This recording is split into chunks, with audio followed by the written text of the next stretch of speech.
মাননীয় বিরোধী দলের নেতার কাছে আমার একটা আবেদন থাকবে, আপনি একটি দোয়া দিবস জাতির সামনে আপনি পেশ করবেন, আপনি দোয়া করবেন এই সংসদে যেন আমাদের সবার ঈমান আকীদা ফেরত আসে।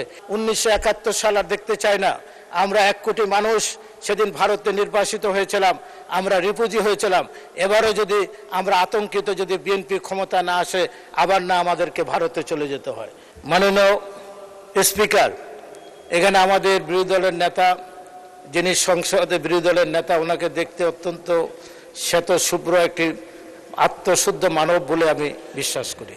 তো উনি সংসদে সবার কাছে একটা আবেদন রেখেছেন জাতির ঐক্যের জন্য। আবার উনি কিছুদিন আগে একটি জনসভায় দাঁড়িয়ে বললেন অতি আসন্ন, অতি শীঘ্রই বাংলাদেশে আরেকটি বিপ্লব সংগঠিত হবে। আমি ওনার এই কথার সাথে একমত হতে পারি নাই। 4 মাসের একটি সরকার, এখানে সবার ঐক্যমতের ভিত্তিতে জুলাই বিপ্লবের মধ্য দিয়ে সরকার এসেছেন, জুলাইয়ের গণঅভ্যুত্থানের মধ্য দিয়ে, এবং উনি এই কথাটি বললেন। আমি অত্যন্ত ব্যথিত হয়েছে, কারণ উনি ওনার মতন একজন সজ্জন দেশপ্রেমিক ব্যক্তি 4 বছরের সরকারকে বিপ্লবের মাধ্যমে 4 মাসের সরকারের বিপ্লব, কি বিপ্লব হবে আল্লাহ জানে, এক আল্লাহ ছাড়া বলতে পারবেন। এখানে আমি আরেকটি কথা বলতে চাই, মাননীয় স্পিকার, আমরা যে এলাকার সমস্ত মানুষ আমাদেরকে বলে, সেখানে একটি নির্বাচনের সময় একটি স্লোগান ছিল, আসিয়া যদি বেহেশতে যেতে পারে ফেরাউনের স্ত্রী, তাহলে আপনারা কেন যেতে পারবেন না? আমাদের মা বোনদের যে ঈমান আকীদা নষ্ট হয়েছে, আমরা সবাই ফেরাউন হয়ে গেলাম, আর আমাদের স্ত্রীরা, মা বোনরা সবাই আসিয়া হয়ে গেল। এই যে আসিয়ার কি কারণে বেহেশতে যাবে, এটা আল্লাহ নিজে খোদ কোরআনে বলে দিয়েছেন। আর সব টাকা দিয়ে 10,000 টাকা, বিভিন্ন টাকা চাল দিয়ে এই আসিয়াদের চরিত্র যেভাবে হরণ হয়েছে, আমি আপনাকে বলতে চাই, মাননীয় বিরোধী দলের নেতার কাছে আমার একটা আবেদন থাকবে, আপনি একটি দোয়া দিবস জাতির সামনে আপনি পেশ করবেন, আপনি দোয়া করবেন এই সংসদে যেন আমাদের সবার ঈমান আকীদা ফেরত আসে। এই যে আমরা সবাইকে আসিয়া বানিয়ে ফেললাম, আর আমরা সবাই ফেরাউন হয়ে গেলাম, এই ফেরাউন থেকে আমরা যেন ফেরত আসি, আর আমাদের মা বোনরা যেন আসিয়ার থেকে ফেরত আসে। মাননীয় স্পিকার, আমি এখানে আরও অনেক কথা আসে, 1947 সালের কথা আসে। আমি 1946 সালে এই উপমহাদেশে ডাইরেক্ট অ্যাকশন ডে হয়েছিল হিন্দু মুসলিম দাঙ্গার সময়।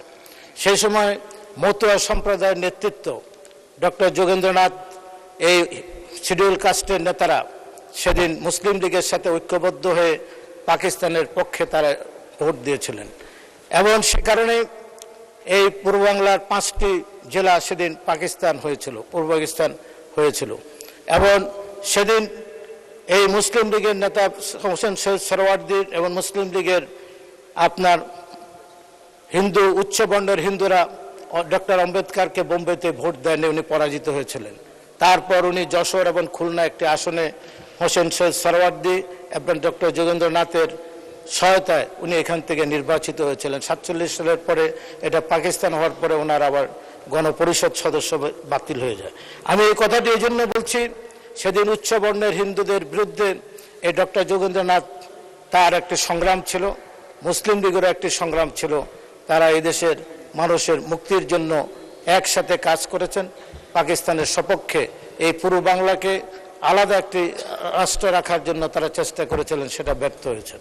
তা আমি এখানে এই কথাটি এই জন্য বলছি যে এবারকার আমি আমাদের দেশের হিন্দু ভাইদেরকে আমি ধন্যবাদ দিতে চাই। 46 সালে তারা যেভাবে 47 সালে পাকিস্তানের পক্ষে হিন্দু সম্প্রদায়ের এই শিডিউল কাস্টের নেতারা তারা ভোট দিয়ে 5টি জেলাকে পাকিস্তান করেছিল, এবারও তারা বাংলাদেশকে রক্ষা করার জন্য তারা সমস্ত হিন্দু ভাইরা, শতকরা 99% হিন্দু ভাইরা এই বিএনপির ধানের শীষে শহীদ প্রেসিডেন্ট জিয়া রহমানের প্রতীক, স্বাধীনতার মহান ঘোষক বেগম খালেদা জিয়ার প্রতীক ধানের শীষের প্রতি ভোট দিয়ে তারা বিএনপিকে ক্ষমতা আনার চেষ্টা করে। কি কারণে আমি তাদেরকে জিজ্ঞাসা করেছি, আমরা 1971 সাল আর দেখতে চাই না। আমরা 1 কোটি মানুষ সেদিন ভারতে নির্বাসিত হয়েছিলাম, আমরা রিফিউজি হয়েছিলাম। এবারও যদি আমরা আতঙ্কিত, যদি বিএনপি ক্ষমতা না আসে, আবার না আমাদেরকে ভারতে চলে যেতে হয়।